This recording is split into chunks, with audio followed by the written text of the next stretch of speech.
Welcome. My name is Mike Daniels. I'm the president of the Japan Exchange and Teaching Alumni Association of Florida. Please allow me to formally welcome you to our event. As we begin, I would like to extend my sincerest appreciation to Ms. Isabel Burke of the Sasakawa Peace Foundation in Washington, D.C. for their generous grant and first-class support. It means a lot to us. Special thanks to Bahia Simmons Lane, Director, U.S. Japan Exchange and Teaching Alumni Association in Washington. And looking at those who are registered, we have a really distinguished panel, and welcome. Before I introduce our panel, I would like to recognize a few people in the audience.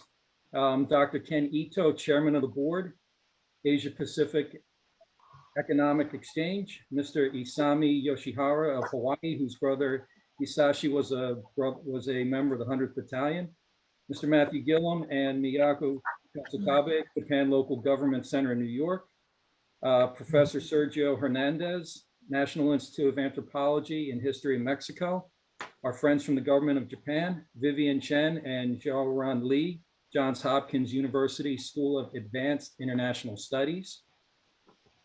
I'd like to recognize our JET alumni from the Florida chapter, especially Danae, Aaron, Alan. A very good friend, Miss Sandy Tsukiyama, my former neighbor at Roosevelt High School and daughter of Ted Tsukiyama, a Nisei veteran. And as I recall, Ted was the first Asian American to graduate from Yale Law School. And my mom and dad, Mike and Mickey Daniels in Colorado Springs, Colorado. So welcome, everybody. At this time, just a little bit of housekeeping. As ideas come to you, please use the chat feature. And I'm going to turn it over to Bahia. We have a little survey just to see where everybody is with their knowledge level about the Nisei experience. So, Ms. Bahia, I'll turn it back over to you. Thank you so much, Mike. First, I want to welcome everybody. Thank you so much for being here. I'm with the U.S. JET Program Alumni Association. We're a national nonprofit organization that works to further U.S.-Japan relations by supporting the network of alumni of the Japan Exchange and Teaching Program, also known as the JET Program. We are very excited to support Florida JET AA in this program today through our chapter grant partnership with the Sasakawa Peace Foundation. Thank you all for being with us. I will be turning it over to Isabel, but housekeeping wise, I do want to let you know you can chat in the chat at any time, and you can also ask questions using the Q&A feature at any time. There will be time for questions at the end. And I will activate a poll so you can fill it out. Just click and let us know how familiar you are with the Nisei legacy. All right, Isabel, I'm turning it over to you. All right, thank you so much, Bahia, for the introduction. Like Bahia mentioned, my name is Isabel Burke. I'm a program assistant at Sasakawa Peace Foundation USA. For those who are unfamiliar with us, we're a nonpartisan 501c3 organization based in Washington, D.C.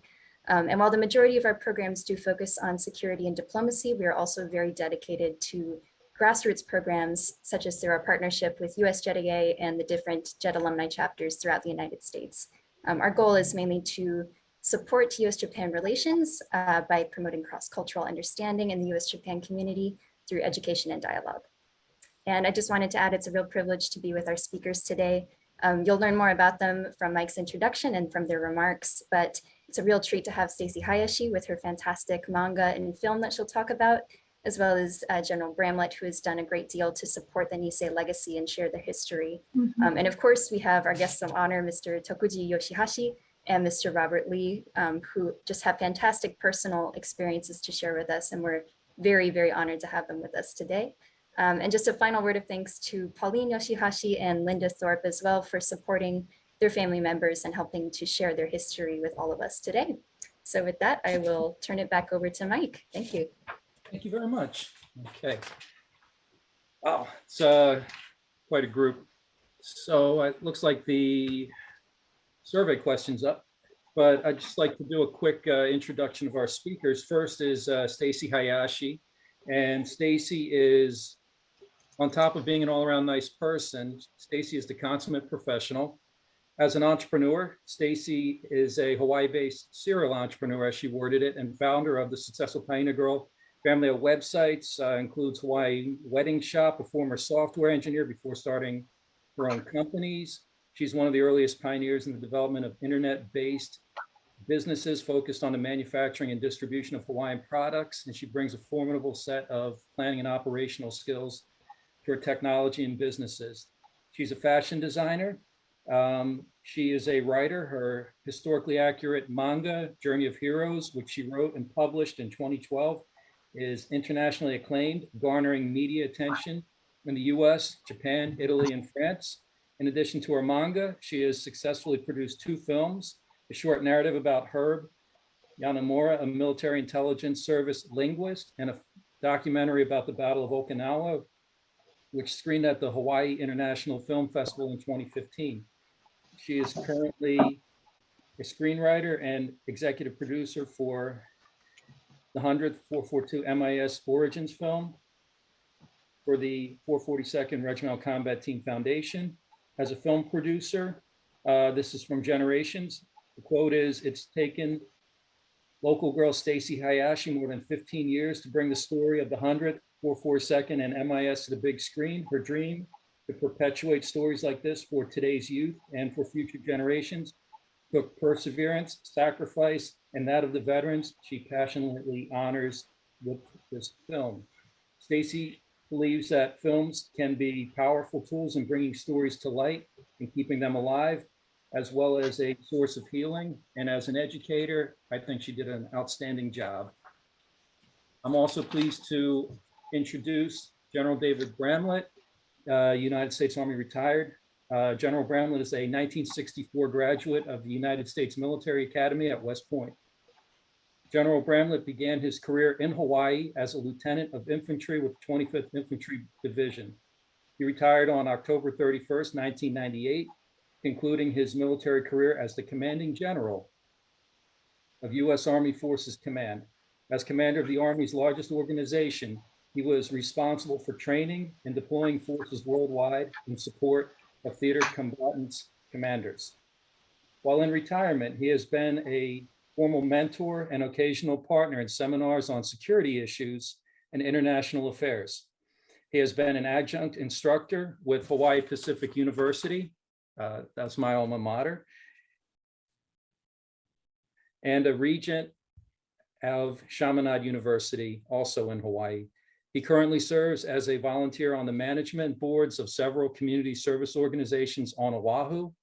His commitment to tell the Nisei story is reflected in his his volunteer work with the Nisei Forum on Universal Values, the Go for Broke National Education Center, and in numerous speeches both in Hawaii and the mainland, as well as in England. The 100th Battalion veterans in Hawaii have selected him to be an honorary member of Club 100. He's married to Nora K. Harmson, DDS.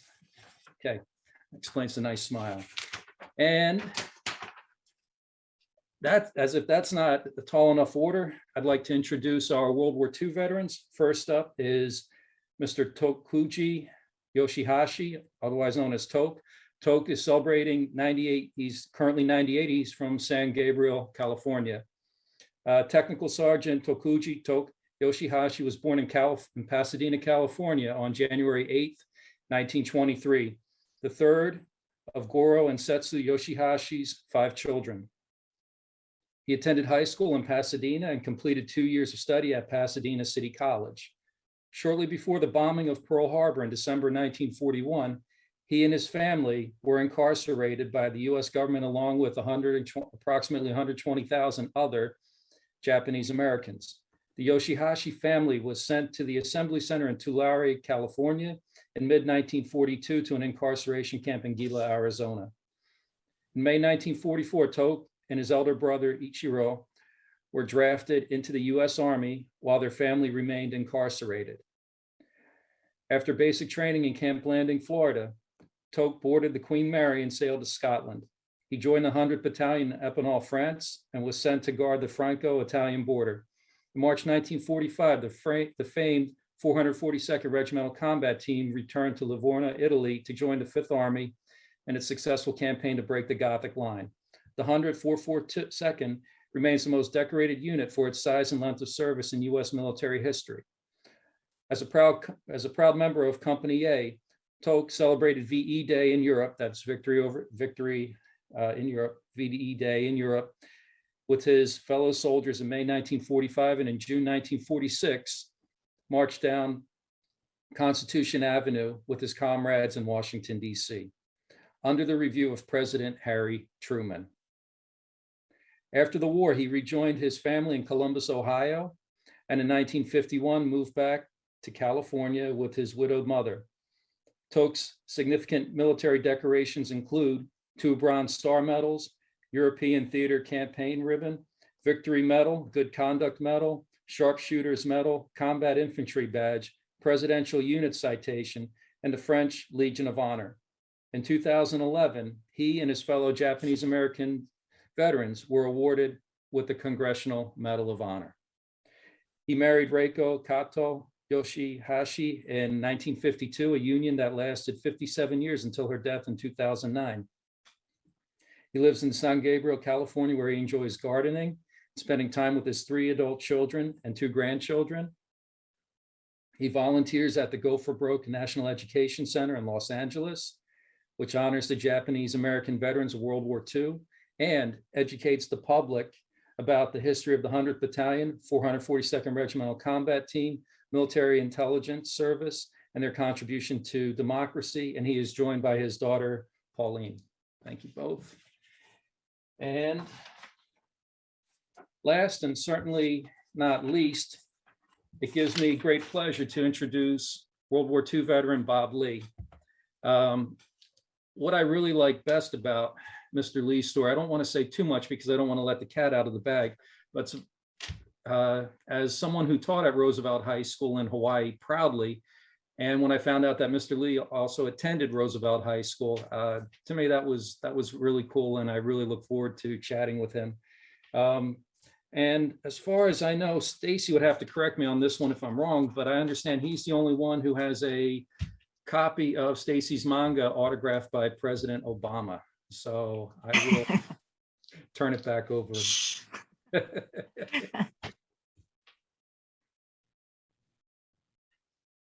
So thank you all very much. Thank you. That's very kind. Who's up next, Mike? Okay. Is it Stacy?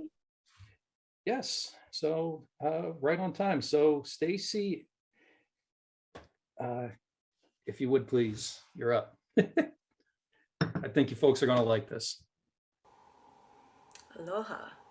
Thank you for inviting me here today to share some of my thoughts on the Japanese American soldiers of World War II, the 100th Infantry Battalion, 442nd Regimental Combat Team, Military Intelligence Service, and 1399 Construction Engineers.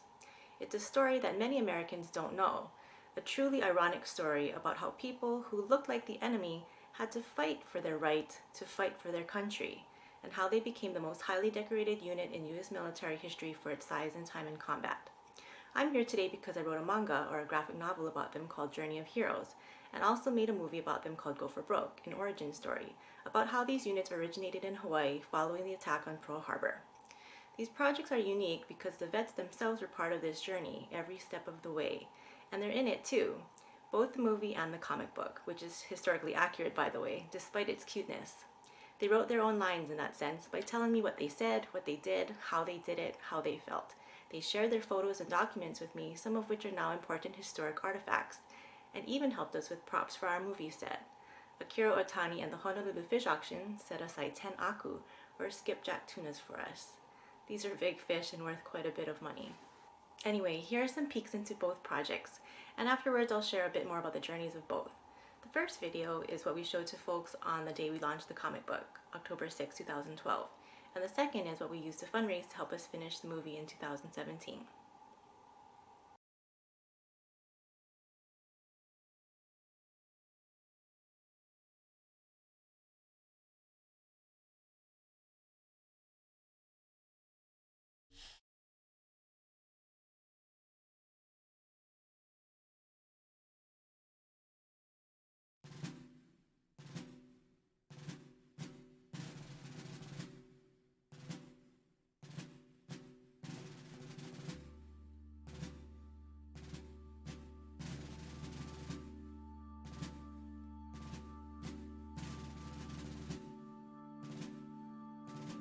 When I started this journey, I didn't set out to do a comic book.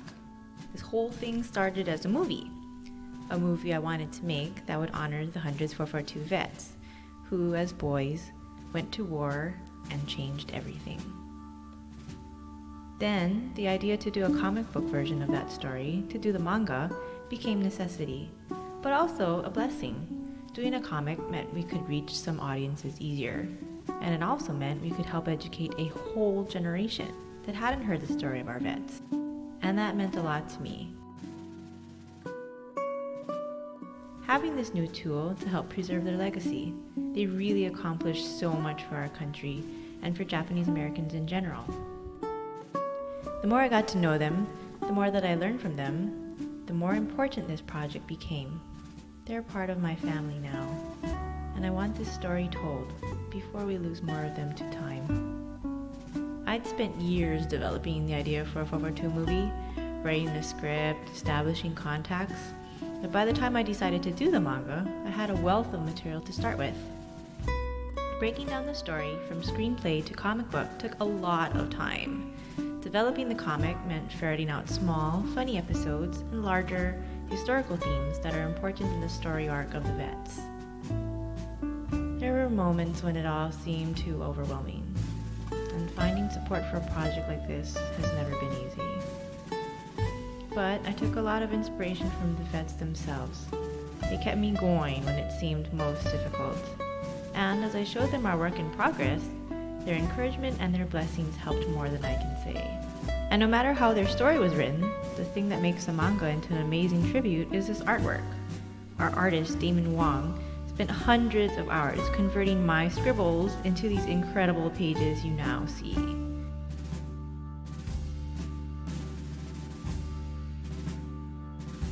And our commitment to historical accuracy meant translating not just actual events, but actual images from that time into comic book art.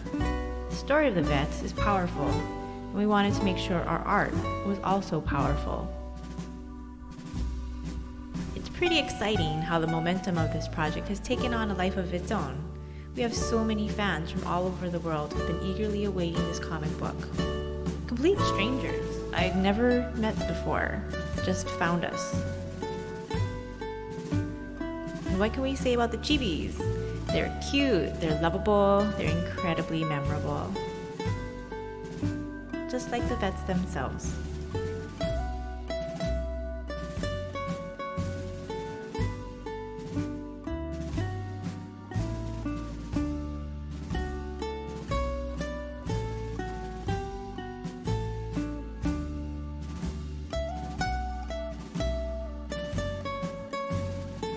So we're heading off now to promote not just the manga, but also the story of the vets as told by the comic book. We're planning to go to some of the major comic book conventions and get the word out. And we hope to keep telling this story, this incredibly important and noble story. It's been a long road, but in some ways, our own journey is just beginning.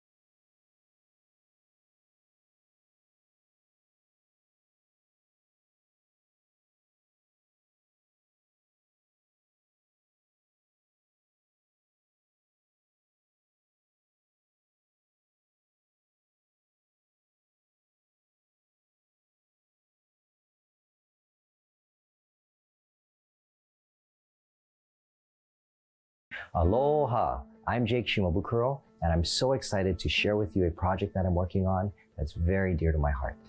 It's writing the soundtrack to a new movie, a new film called Go for Broke, about the origins of the legendary Japanese American veterans of World War II.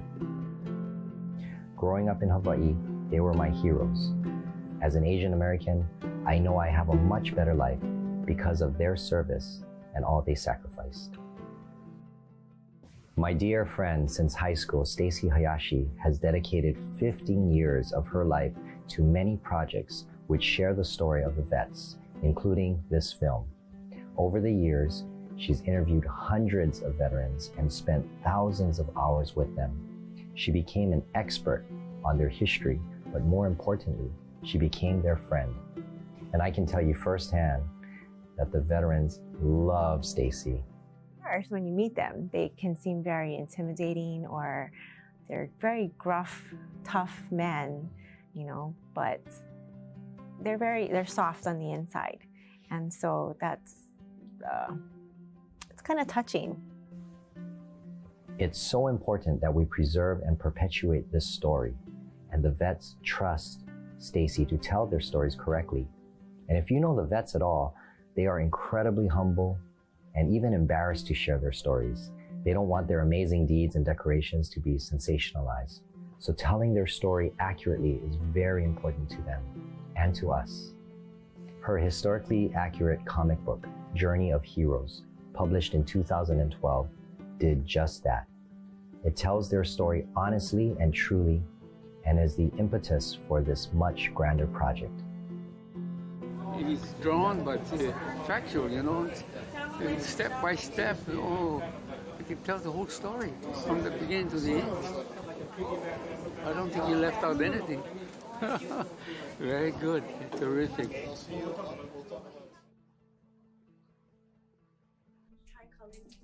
2人は新たなプロジェクトを考えています。442連隊の映画を作り、教材として使ってもらおうというもので、そのための予算を交渉に来ました。Pretty important, man. But it's also important that we do it now because, as you know, they're leaving us so quickly. Hopefully, we can see what's left over in the state budget, and then we can, get projects like these because they are important. But we try and make the best of it. Sadly, there aren't many veterans left today. We want to do this while they are still here, so that they will know they are appreciated and what they did matters to so many of us. Internationally acclaimed Journey of Heroes has shared the story of the vets with a wide mainstream audience. From San Diego Comic-Con to book signings and talks in Hawaii, the mainland and in Japan, Italy, and France. It's our hope to do that for the movie too. And we're off to a great start with media coverage from all news outlets in Hawaii, USA Today, NBC, and nationwide news in Japan. It's a good thing you've all got a photogenic governor.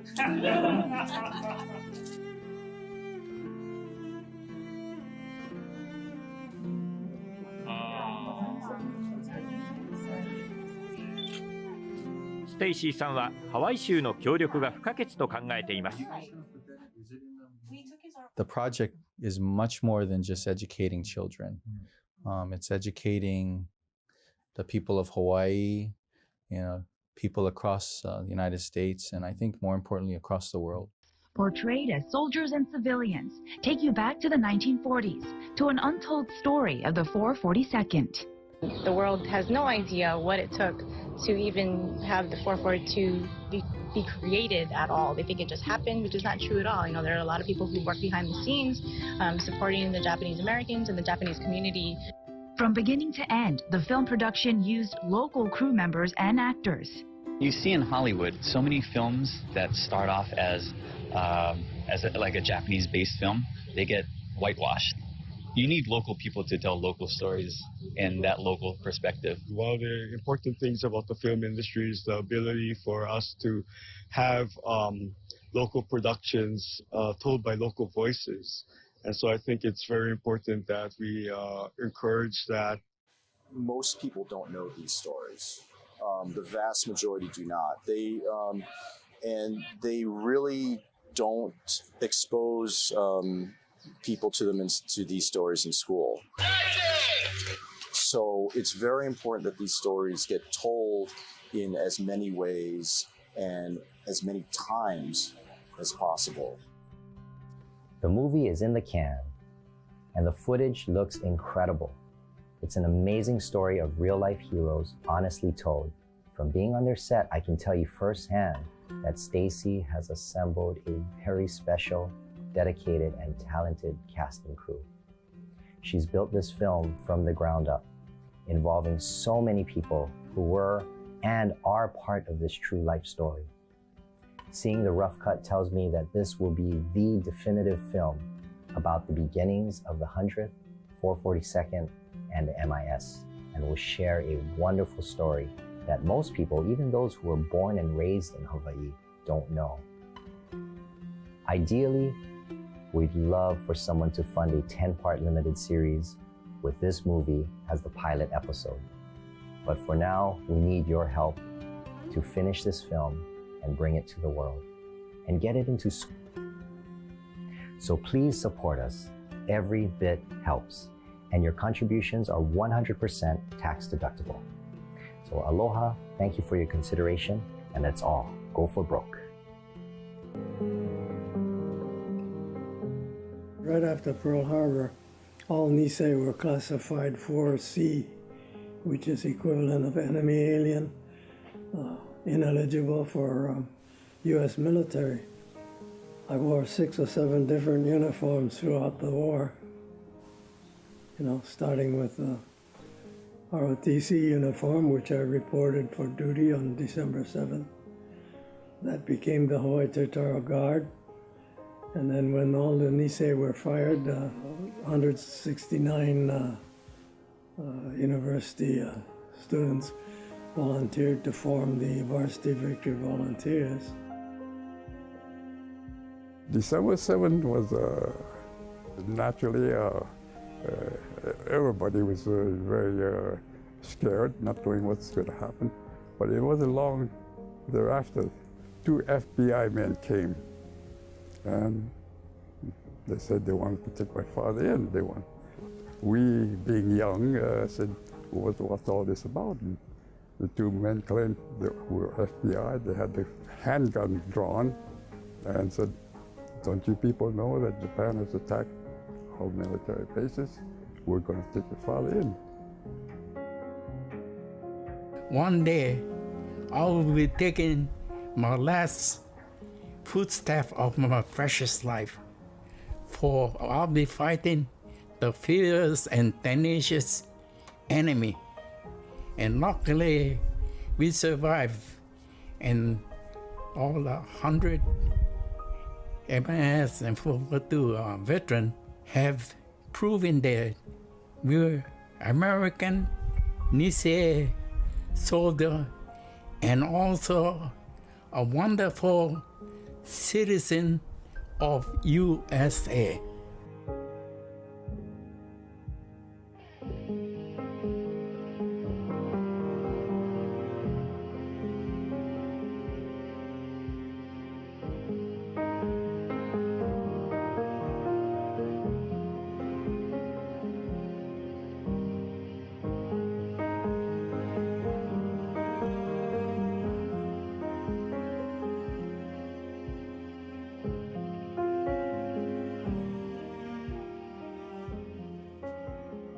Of course, now especially being a dad, I want them to appreciate what they have, not just, because what the sacrifices that, the Nisei veterans made, it affects their lives, and, and they need to be aware of that. This generation needs to be aware of that and be appreciative of that.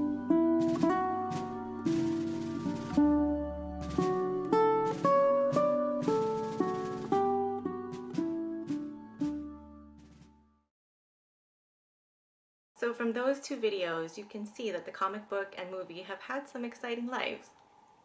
And I'll tell you why I did it this way, why making a comic book and movie were so important. Movies especially have a unique way of connecting with the audience if they're done right. They're intimate, and you feel like you too are going through the events with the people in the movie. It creates a unique type of empathy and understanding, and hopefully healing. Hopefully the movie's message is powerful enough so that it becomes a part of you and you carry it with you. And what better story to tell? It's the story of America. It's of children of immigrants rising above all kinds of adversity overcoming poverty, racism, a vertical society in Hawaii. This story is so huge, it's like how the 47 Ronin are to Japan. It's legendary. It encapsulates so many values that we hold dear. But how to make it new again? Appealing and exciting for kids who were like me when I was young. My dad would tell me about Great Uncle Ko, who was with the original 100th Battalion. They were heroes, the most highly decorated, and I totally did not care. I was a girl, I was 9, that was ancient history, it didn't apply to my life. That's what I thought before I realized that their sacrifices and work after the war literally built the world I grew up in, where I was normal and equal to anyone else. I could do anything I wanted. But what is cool? What is exciting? Comic books and movies. I also wanted to do a video game, but that is a different ball of wax entirely. Anyway, that was the plan, to create something cool and hip and get the attention of young people. I also worked hard to donate half the first run, so 5,000 copies to public schools and libraries in Hawaii. And then through partnering with the 442 Foundation, we created an Adopt a School program where we were able to get another 6,500 books into schools nationwide through private donors. It was really gratifying to see these kids really take to the story of our vets. You saw a little of where the comic book went in the second video, how even the creator of the Marvel Comics universe himself, Stan Lee, crossed paths with this little book. But this little book got to go places because of who they represent, and I'll share a couple with you since we have the vets with us today. I don't have an exciting story about General Brownlet and heads of state, but he did write the really awesome foreword in the comic book, and we've had so many dear 100 442 MIS vet friends in common, and he's helped me with a lot of things I've done with vets over the years. Most recently, he was the speaker for the virtual December 7th anniversary program we put together last year, and Jake Shimabukuro hosted that with me. So in 2015, I was in LA visiting Tokyo Shihashi at his house, and the subject turned to Prime Minister Abe's trip to the US the following week. He had requested to meet the AJA vets, American of Japanese ancestry, as we say in Hawaii. The vets said that, so I use that term. And I had just come from Japan and left a bunch of 100 442 MIS things for then Ambassador Caroline Kennedy at the US Embassy in Tokyo. And I told Tok, I wish there was a way to know if Prime Minister Abe had a copy of John Tsukano's Bridge of Love, book about the vets, because it's really heavy and you wouldn't want to give him something like that if he already has it. And Tok said, you should give him your comic book. And I said, oh my god, that's brilliant, except you should give him my comic book because he's coming to see you. He doesn't know I exist. So Tok was like, oh, okay, I'll give it to him. And then he did. It was so exciting. And then I was standing behind Tok and took this picture. But it gets better. So if you've seen my movie, I mentioned the tiny dot island of Okikamuro, renowned for its fishing techniques, because that is where Matsujiro Otani, founder of the Honolulu Fish Auction, is from. And it's personally significant for me too, because that's where my great-grandfather is from as well. So in 2019, I was able to travel to Okikamuro and visit with the Bonsang, the priest, at the temple on the island because I want to show the movie there. That is Niyama Sensei. And he's friends with Prime Minister Abe somehow because he's from Yamaguchi. And he told me that they get together and have lunch once a year. And he said, Abe-san sent me a photo of himself carrying your manga. And I said, oh my god, I took that picture. Okay, that was probably most exciting to me, but pretty exciting. So the second story is about when I met Bob Lee, HTG vet. It was December 2016, the historic joint visit to Pearl Harbor by President Obama and Prime Minister Abe. And in the first row over the barricade were the HTG VVV vets, the Hawaii Territorial Guard, which was the University of Hawaii ROTC, activated on December 7th to help defend Hawaii from attack. There were names printed where the seats were reserved in the front row, and we had brought some 442 vets and Senator Akaka thanks to the Japan consulate. And next to Bob were 2 seats reserved for Ted Tsukiyama, our dear mutual friend. And Bob said, I can't wait to see Teddy. I haven't seen him in years. And I said, oh, Ted's not coming. He's sick. And Bob said, oh, shucks, you know, there should be a movie about those guys. You probably never heard of them. They were called the VVV. And I looked at Bob in shock and I said, we're literally shooting that movie right now. And I am missing my set. But, you know, this was kind of special. And I said, I also wrote a comic book and they're on one of the pages. So I gave him the book and I told him some of the stories behind the pages, and I showed him Ted in the book, and he said, "Oh yeah, Obama's in here too. I wish he would have signed it." And Bob said, "I'll get him to sign it for you." And then we put Senator Akaka and 442 vet Masa Nakamura in Ted's seats, and President Obama walked over to hug Senator Akaka over the barricade because he was literally directly in front of him at the podium. And then this happened.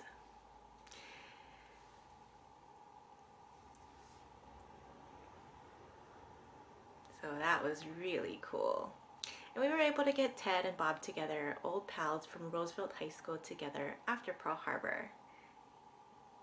And Bob was able to join us for all the movie things after. Anyway, those are some of my favorite stories about this little book and its crazy adventurous life. The movie too has won awards and played in places where people had never heard of the 100-442 because they weren't there, like Normandy. Go for Broke, an origin story, won Outstanding Feature at the World War II Normandy Film Festival in 2018, and the award was presented by the cast of Band of Brothers, which was very cool. But while these are definitely exciting highlights, there is still a lot of work to do and people who need to hear the story of our vets. We need to keep telling their stories and keep them alive. Thank you. Yes, Stacy. Anyway, That was fantastic, Stacy. Thank you. It really was. Fantastic video and fantastic work. Thank you. Now Thank you. Let's. Oh,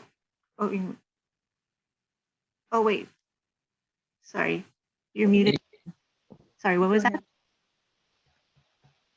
Well, what we were talking about is the books that you have now. You've got your cartoons behind you there, but the thing is, that's from the first book. But then I've got another book that you gave me, which has to do with the one of our politicians. I'm sorry, I don't have the. We'll talk more about that. Yeah, we'll talk about that later. Very good. We'll be back on that one. But the thing is, Okay.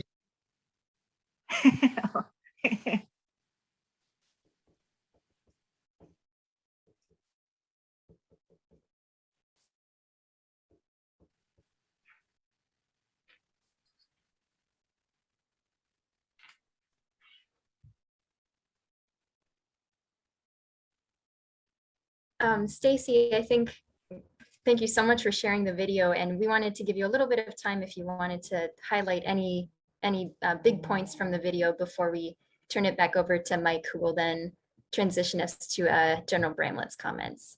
Oh, okay. I really just had one more comment to make that I kind of forgot to mention in the video, and it was really that it was really special. You know, when I first published the comic book, we put the video on YouTube and stuff, and everyone would comment and they're like, "Oh, we need Steven Spielberg right now," and this and that, and then, but the movie grant was, it had been awarded already, and we're just waiting to receive the funds. And then the longer it went, it was actually like 4 years between the awarding of the grant and then when we were able to shoot. But it was, that timeline when I realized, actually, no, we don't need Steven Spielberg because it's not his story. This is our story and we need to tell it. So it just worked out perfectly the way that it was supposed to. And I'd also like to, point out that because it was a local indie film,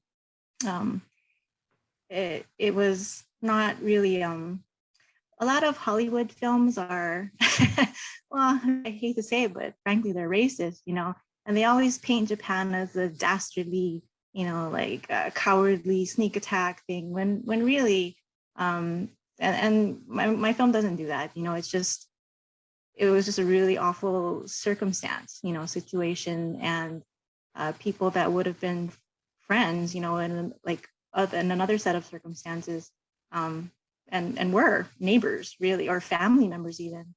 I think that's kind of important. We're all humans first. Yeah. Well said.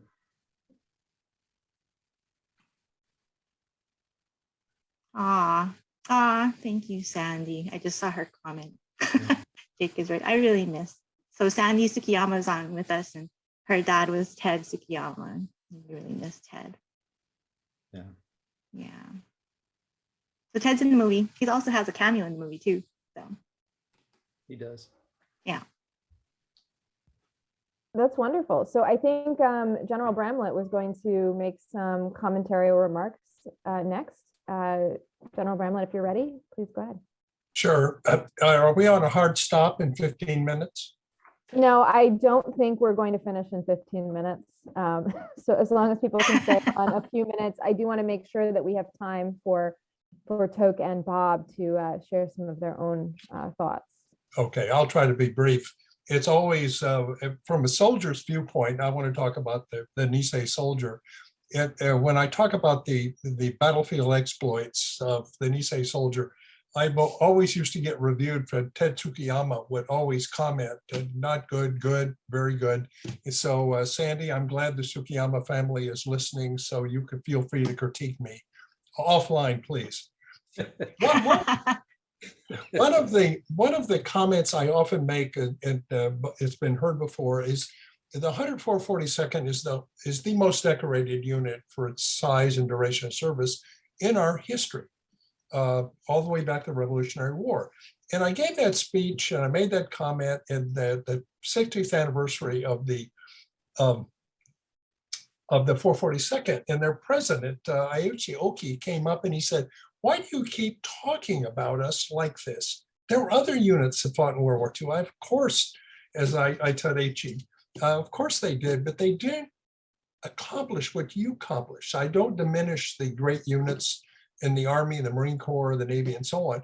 And so I took it on myself to say, how can I explain to people why they are the most decorated? And here are some of the figures that I came up with. The 10442nd has 4 presidential unit citations. People often gloss over that. A presidential unit citation is, and I'm going to quote from the regulation, it's the highest award we can give unit for gallantry and courage, quote, under extremely difficult and hazardous conditions as to set it apart and above other units participating in the same campaign.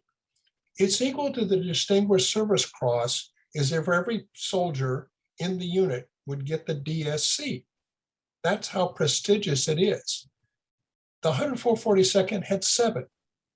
Now, the American Army had 88 divisions. The Marine Corps had 6 divisions in World War II. When you look at the regiments, it's a little over 280 regiments. You will be hard-pressed to find any regiment in the 280 that have more than 3 or 4 president unit citations. And many of those regiments fought the whole war, all 4 years. 3 or 4, 7, the 10442nd. The Medals of Honor, the 10442nd has 21. And there were most of the awards, in fact, 20 of them were awarded later, and we can talk about that in questions if necessary, or if in interest. There were 88 divisions in the Army. A division's 4.5 times the size of a regimental combat team. Of the 88 divisions, only 4 divisions had more than 10 Medals of Honor. Their soldiers earned it. The 101st had 2, my old unit. The 82nd had 3. The Big Red One, the 1st Division, one of the great Army divisions, had 10. And so I just offer that fact and figure. The Stacy's film does a wonderful job on the rescue, the origin story and the rescue of the Lost Battalion. In fact, we celebrate the Lost Battalion. We celebrate the breaching of the Gothic Line, the battle at Monte Cassino, but we tend to gloss over an incredible series of battles that 10442nd fought. You talk to the veterans when they were still here about San Angelo de Lefi, Sarasuolo, crossing the Volturno River 3 times, the Rapido River, Hill 140, Belmont, Befontaine, Bruyere, Florida, Ohio 123. All of those are lost to history, except when you look at them, these are fierce battles. The 10442nd was so good that the Germans tracked them individually. We think that's the only regiment the Germans tracked to see where they were, because they had such respect for their courage, their tenacity, and their fighting skill. In fact, after the rescue of the Lost Battalion, there was a short period of time when Mark Clark in Italy wanted the 10442nd back. Jacob Devers in Europe, commanding the 6th Army Group, they fought. These two generals commanding armies, each commanded hundreds of thousands of soldiers, and they squabbled over the 10442nd. I want him, I want him, I want him. It went to the Joint Chiefs of Staff back in Washington. And one quotation I like from that struggle: to show you your reputation as a fighting unit has grown, I must tell you of the behind-scenes battle which took place over the assignment of the 442nd. Every division in the 5th Army wanted the 442nd. One would think that the 442nd Regimental Combat Team was the only unit in Italy. That's why they're the most decorated, that in the thumbnail. Now, let me briefly tell you about the most under-decorated unit in World War II, the Military Intelligence Service. Their exploits are, use that word that Stacy used correctly, legendary, but unknown until the early 1970s. Their contributions, these were Japanese Americans that were proficient in the Japanese language. They understand how to read, write, and understand the culture surrounding the language. And they were translators, interpreters, analysts, scouts, cultural advisors. They were invaluable at all levels. They were in Washington, D.C., in MacArthur's headquarters in Brisbane, Australia. They were on every landing, every battle in the Pacific. The Aleutians, Tarawa, the Marshalls, Peleliu, Philippines, Okinawa, Iwo Jima, you name it, they were there in penny packets. They would listen to the Japanese discuss battle plans and tell the Americans. They would crawl forward, incredible, because remember, they looked like the enemy. They would crawl forward, listen, crawl back and say, this is what their plan is. There were MIS that served with Merrill's Marauders in Burma. Two of my favorite stories coming out of there, Roy Matsumoto and Kenny Yasui, both walked right into Japanese positions and assumed command, barking out orders in Japanese that led them into American fire. Incredible. Those stories, those men are underdecorated. There are Nisei that jumped into Corregidor with one jump experience, wasn't even listed to go. He says, I want to go and help. He went, jumped into Corregidor with one jump. He didn't have a weapon or a helmet. You imagine flying to Corregidor with no helmet, no weapon, jumping on the top of a small little landing zone. Unfortunately, he had a buddy on the airplane, said, here's my weapon, gave him a helmet. Now he went with his parachute. Hoichi Kubo talked Japanese soldiers and hundreds of civilians out of the caves to save their life. I could go on and on. When I say the most underdecorated unit in World War II, the MIS is certainly that. Let me conclude in the interest of time, because we've been touching on the legacy and how we have to tell the story. The manga, the film, there are efforts to reach out and touch people. In 2017, I was invited to Freedom's Foundation, which is an organization of Valley Forge. They run a week-long seminar for American history teachers of high school. And they take 60 from around the country, and they have to apply, they have to write essays, pass interviews, because it's all expenses paid, transportation, room and board, and they study American history for 1 week in Freedom's Foundation. I was invited to talk for 2 hours on the Nisei soldier in World War II. When I finished, I asked them, 60 American high school teachers, presumably at the top echelon, how many of you knew the story of the combat story of the Nisei soldier? One raised her hand. I said, how about the internment? because I touched on that. By the way, a professor from University of Pennsylvania gave a 2-hour block on the internment story. But since I had mentioned it, I asked how many of you heard that? 5 or 6 tops. My wife was present. She and I were dumbfounded. Now, fortunately, we had lots of things to give them. We had some videos and other things to give them, and hopefully get the story out. So it's an essential story, but we have to keep looking for every venue. I applaud California for incorporating it in their educational program, and I'm hopeful that Hawaii will eventually do the same, and other states should do likewise. So if I sound like a zealot, because it's an incredible story, and I have lots more to say, but in the interest of time and questions in these great World War II veterans, I want to stop here and turn it over to Mike and the boys. Thank you. Thank you, General. Okay. Yeah, that was very well said, General. I really do appreciate that, sir. And I'm looking at some of the comments in the chat box, and they're very telling. And I strongly agree. As a history teacher now here in Florida, I honestly believe this is a legacy that deserves to be taught, not only taught, but taught with fidelity in every civics and American history class nationwide. So clearly, we all have a lot of work to do. So thank you for that, sir. So at this time, I'd like to, like we say in Hawaii, just talk story with Mr. Yoshihashi and Mr. Lee. I'd like to, again, welcome them and just invite them to share some of their thoughts, some of their impressions, see if there's any stories they would like to share. I'd like to begin with that.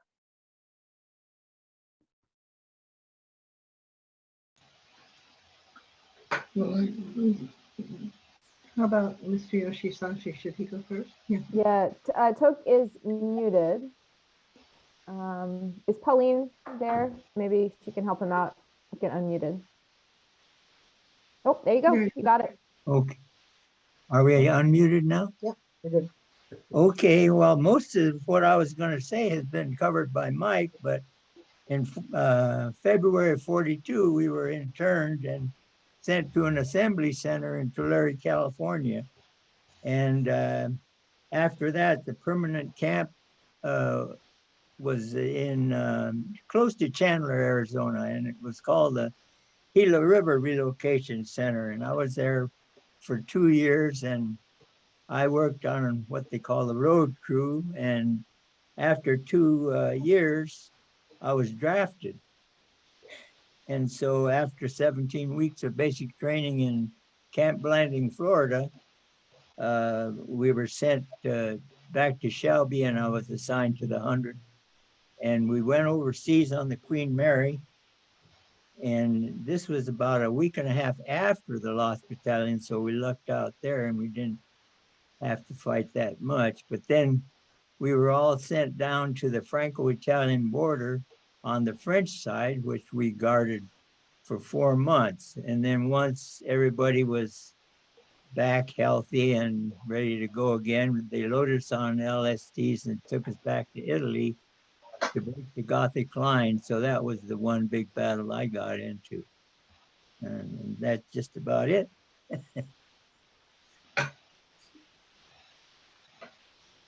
Mr. Lee, if you wouldn't mind, maybe tell us a little bit about some of your impressions about the video Stacy shared, General Bramlett's remarks, or just your own experience. Well, that's... No. Well, first of all, we would like to thank and honor Mr. Yoshihashi Toke. Thank you for all your service. What a fantastic gift of service and bravery for you in the 100th.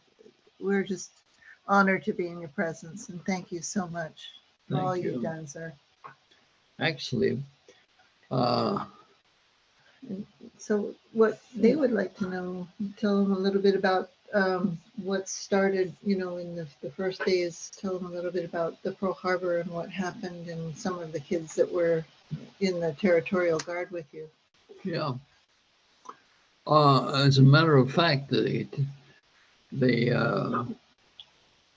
oh, by the way, I'm Bob Lou. No, the idea was that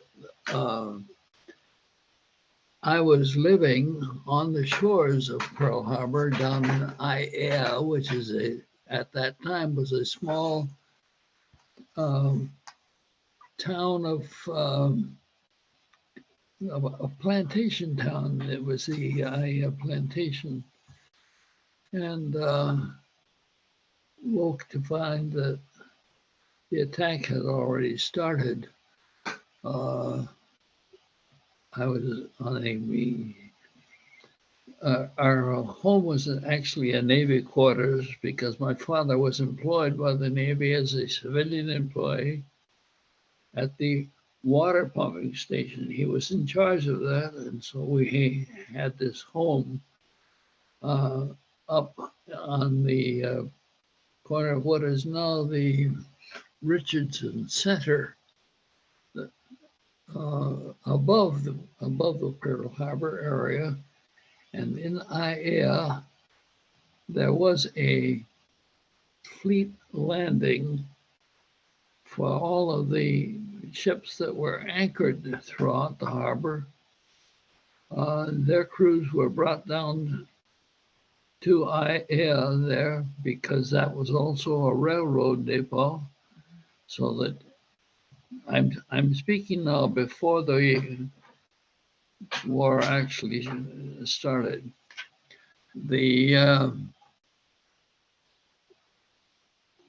You might say the crews that came to Aiea were all from the various ships, as I say, anchored throughout the harbor, but not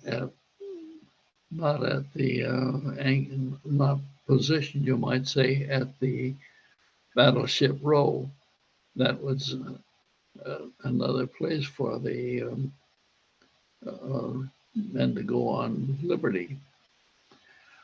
In any case, this home that I lived in was overlooking that pier, which projected out into the harbor, and the boats would come in. The fellows would leave and join a railroad that was operating back and forth. Let's see. Yeah. So let's talk about, what happened with the Territorial Guard, the day after the bombing. Well, the Territorial Guard actually was the Hawaiian Territorial Guard, and it was established by the end of December the 7th. It was established as a unit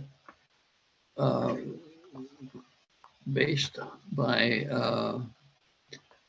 mostly university students who had been asked to come to the Honolulu Armory, which was down opposite the Queens Hospital area, but was actually the present time, that same property has now been taken over by the state capitol. But anyway, as far as the 442 is concerned, it hadn't yet been established. It was still Hawaiian Territorial Guard. Now, the unit that was asked to come to the armory, the Honolulu Armory, was consisted of mostly University of Hawaii ROTC students. And they were asked to uniform up and then come through the dark, through the because at that time the house, the you might say The blackout. Mhm. excuse me. The blackout. Yeah. Yeah. Anyway, they had come to the armory. That was by the night of the attack. Um, I also had I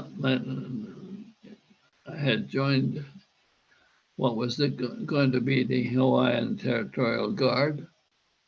But from my experience, and I awoke to find the attack going on with the Japanese aircraft diving on the, especially the uh,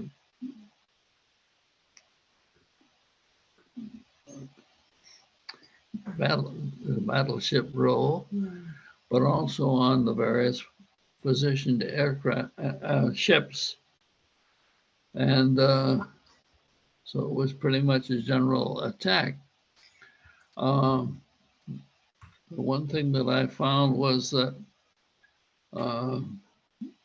with the complete unpreparedness of the American fleet, that they were pretty much sitting ducks. But I've also wondered how this enormous Japanese fleet of 6 or 7 aircraft carriers, all of them large ships, and their escorts, and a couple of battleships, as well as a number of cruisers, actually came down as a large fleet and was undetected by our patrols, which were actually functioning at that time out of Pearl Harbor. But the Japanese fleet was able to come within 200 miles of the Pearl Harbor. Yeah, so tell them about the Territorial Guard and the kids that came down from the ROTC and what happened with that. Well, what happened was, after the attack was over and I had participated in some of the rescues, but my own idea was that where I was living, it was the water pumping station for Pearl Harbor. So one of the very important things that we did was hook up all of the water spigots that we could find, and the fellows who were on the ships that had been struck and had spewed out large amounts of fuel oil into the water now had to jump into them with their whites on and swim away from the ships if they could. They were picked up in many cases by the small watercraft which they had pulled out from the area that I was in. Yeah. And as I say, I participated in, first of all, the attack itself from a point of view of, then I was actually, I was on an ambulance. I was the ambulance driver was a friend of mine, and the ambulance involved was actually a converted delivery van with a 4-unit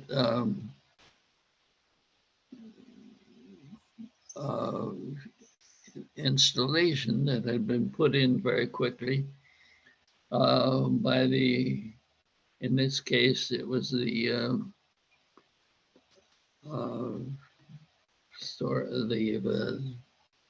Dad, can you tell us about the story about what it was like at the Territorial Guard when you met with the roll call and the Nisei were excused? How did that feel? well, the Nisei were excused from the guard about 3 days after 3 or 4 days after the war had started. From Washington or from various places, the intelligence service came to Hawaii, and the first thing to do was take over the Japanese consul, which was up on Nuano Street, and they started looking through the files. It so happened that the Issei, the first generation of Japanese men, came to Hawaii and with their families in many cases. Dad, we gotta finish up. Okay. Yeah. Well, anyway, to make a long story much shorter, their names were all listed by the very patriotic older Japanese, who then went, when their children were born, they went down to the Japanese consulate to list these names of all these youngsters, with the idea being that if they wanted to, they could return to Japan for the Japanese schooling, and that would have been permitted. I don't know how they worked that out, because of course up in the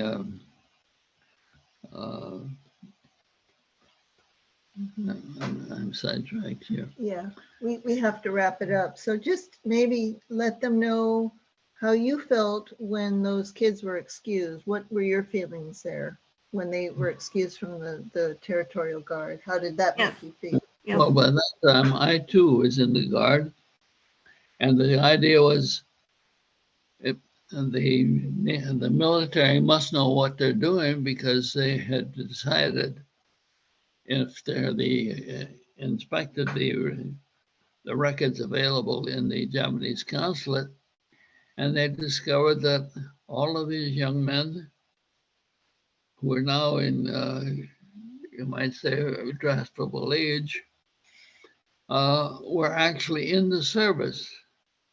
But the listing showed them as what we called dual citizens. And the dual citizenship of these fellows was looked upon as something that was not patriotic. Well, that wasn't so, but the whole idea was that these fellows then were disarmed. First of all, they had all been armed, of course, with World War One rifles and so forth, but they were disarmed and then sent back into their homes and back to the university, you might say. How did that make you feel, Dad? Well, I felt very disturbed about that, because I knew most of these youngsters, very many of them, and I had gone to school with them. It's kind of hard to encompass this down. Did you ever question their patriotic fervor for the U.S., wanting to be part of the Territorial Guard? Well, dear, I was, you might say, educated right with these youngsters, same age as all of us. And no, at no time did I ever question their patriotism That's right. to the country, because it was, of course, when they came back in, they were so disheartened to have been kicked out of the army without any real explanation. It was just, okay, you guys are not using. No, the Territorial Guard was established, and these youngsters were in a military uniform, usually the ROTC, had been handed a rifle and a bandolier of ammunition, a World War One. We've got to finish up. We've got to finish up. That these folks have stayed well over. We are very thankful that they were able to go on to join the Varsity Victory. Well, the Varsity Victory Volunteer was established by the university students, who were, of course, the nucleus of the 442, and the actually the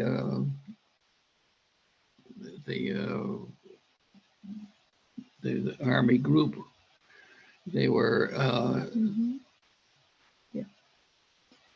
So, what would you like to say to them now, if you could?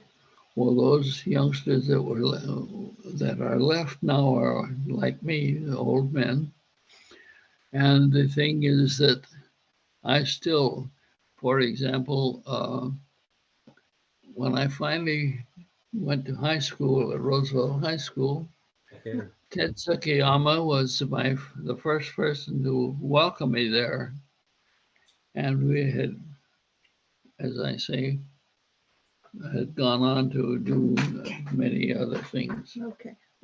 And thank you for letting us tell this story. I know that we would love to spend hours going over all of this. And that's the abbreviated version of what Dad experienced. But it certainly would take hours to settle down and really. But we are very appreciative and thankful for the opportunity to share our experiences with you. Yeah, thank you, Bob. I was really glad to see that you could join us. And, like Ted Tsukiyama, he would always say that was the worst day of his life, when the AJs were kicked out of the Hawaii Territorial Guard. And they were he said it was like a bomb had dropped amongst them. Yeah, so thank you for sharing. As far as I know, you're the last living HTG vet.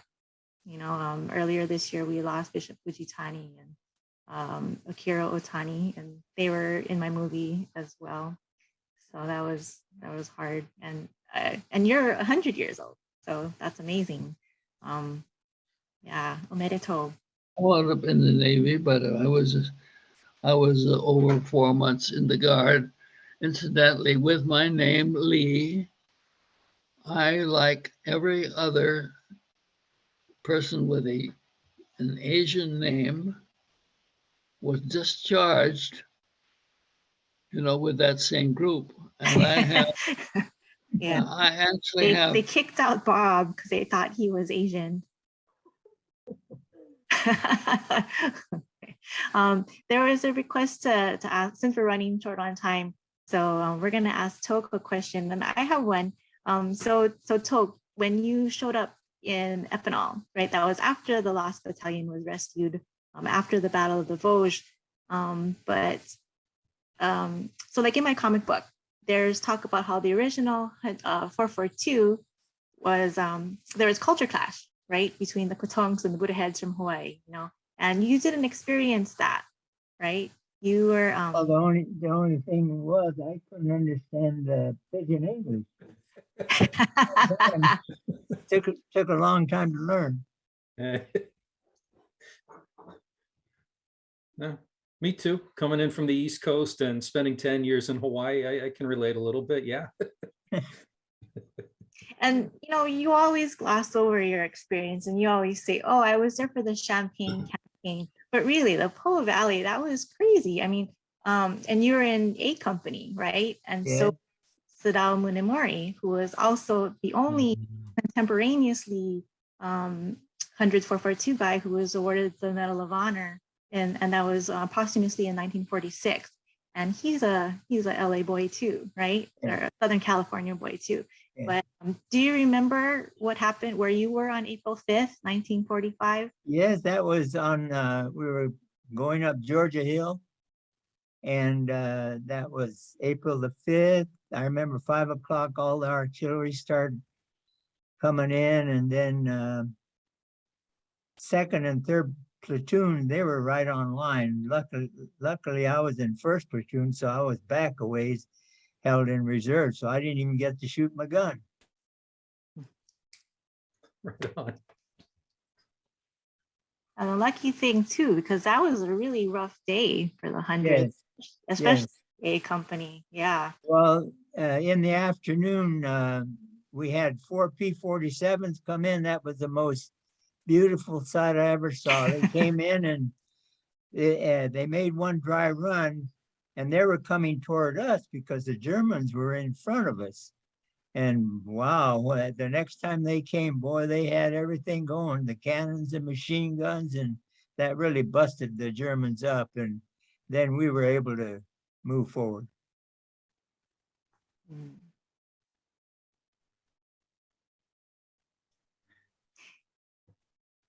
There was, Stacy and everyone, there was one question from the Q&A that I thought was worth sharing.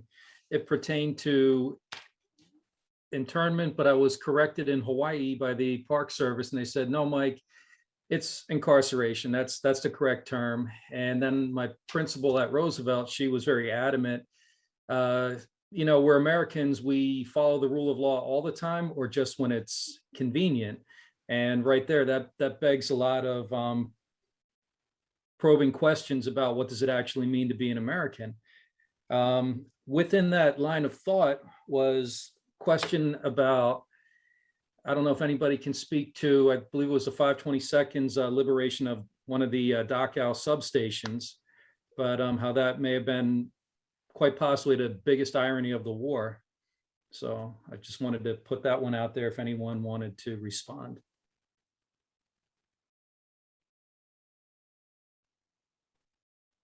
Well, it's funny you choose that word irony. Ed Ichiyama was in the 522nd, and that's exactly the word he used when I think he used the word persecuted minority, liberating another persecuted minority. How ironic. I wouldn't want to put words in Ed's mouth, but he said something along those lines, consistent with what you said. Thank you, sir. Okay.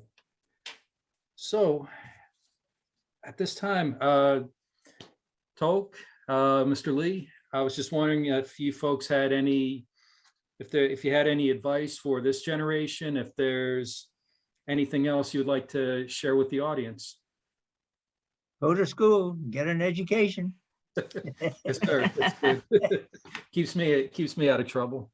How about you? Do you have any recommendation for this generation?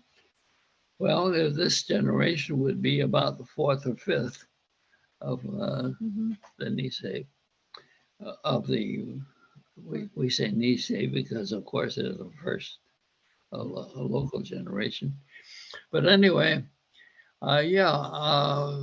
speaking of the attack that was just talked about, a fellow came, I'm trying to think of his name, but I can't remember it at the moment. However, that's not anyway. He came to us, and we worked on putting in a fence between myself. It was a Dad, I'm so sorry. We just need a quick statement. What would you like to tell the new generation coming up? What would you like to tell them about what you experienced? You know, what would you want them to know? Well, Cook said go to school. Yeah, well, I went to Roosevelt. Like at that time, it was known as a. No. Sorry, Dad. All right. And Yeah, studying history. History is very valuable. well, it was part of We history. cannot forget. Yeah. We cannot forget the wonderful sacrifices of our heroes. No, that's not to be forgotten at all. That's where Stacy comes in, as far as that goes. And the thing is, her booklets, her books, you might say, and her movies are actually essential to telling this story. As I say, I've got a lot of stories too, yeah. but we simply don't have time for We them. don't have time for all of them. But I do have one that I really know that the fellow that came and he was working on this fence between the two houses, and he did a very great job. He was a veteran of the 100th Infantry and very, very quiet. But as we worked together, he loosened up a little bit. And at one point, apparently, he had not yet told his story, but he must have been in one of those front battalions or front groups that were facing the Germans up there in the French area. He said that most horrifying to them was that they were told to advance, and the Germans across from them were shooting artillery shells into the store. It was in a French forest, and the artillery from the Germans was shooting what they call graze fire into the trees above them. And these fellows had to walk through this exploding shells right over their heads without any particular protection other than their own steel helmet. And the thing is that they somehow had to flesh these German units out, which they did. But he never was able to tell that story even to his own family. And it was only after we had worked together, he Japanese of you might say, heritage, and me and a Howley. But the two of us got together and finally were able to understand eye to eye that this young man, in doing that, he had developed what I guess now they call post traumatic stress disorder. Yeah, we've got to wrap it up, my dear. I know. Yeah. Well, anyway, to make a long story even longer, he was not going to tell anybody about this experience that he had, but it was a nightmare to him, as he explained later. It was an absolute nightmare, but he couldn't really reveal it locally. And I tried to get Stacy before she had finished her movie to get his story into it, but unfortunately we couldn't do it. I'd like that to be my next movie, actually. The rescue of the Lost Battalion and, well, the liberation of Briere and Bifontaine, those French towns. So that's when the 100th 442 earned 5 of their presidential unit citations in 2 weeks. So that was pretty crazy. But nobody asked me if I have any birds, but I just wanted to sum up something that I thought was so important from what Bob said, and also it's in my movie. It's that friendships are so precious, and especially in times of crisis. And it's really the non-AJA community standing up for the AJAs and the Japanese community that really, Hawaii, the Japanese, well, for one thing, it was logistically kind of impossible because it was like 40%, the Japanese and Japanese Americans were like 40% of the local population. Whereas on the, the West Coast, it was more, like their J towns and stuff. And they didn't have as many friends. And so, but, people like Bob and who didn't turn their backs on the AJAs, because that really broke their hearts, when some of their friends that they had grown up with suddenly were like, oh, and this is in my movie too. And this is sort of like the urban myth that I say about the 100th Battalion. It's in the and Ted Tsukiyama would also say this too. It's like, who are you going to shoot?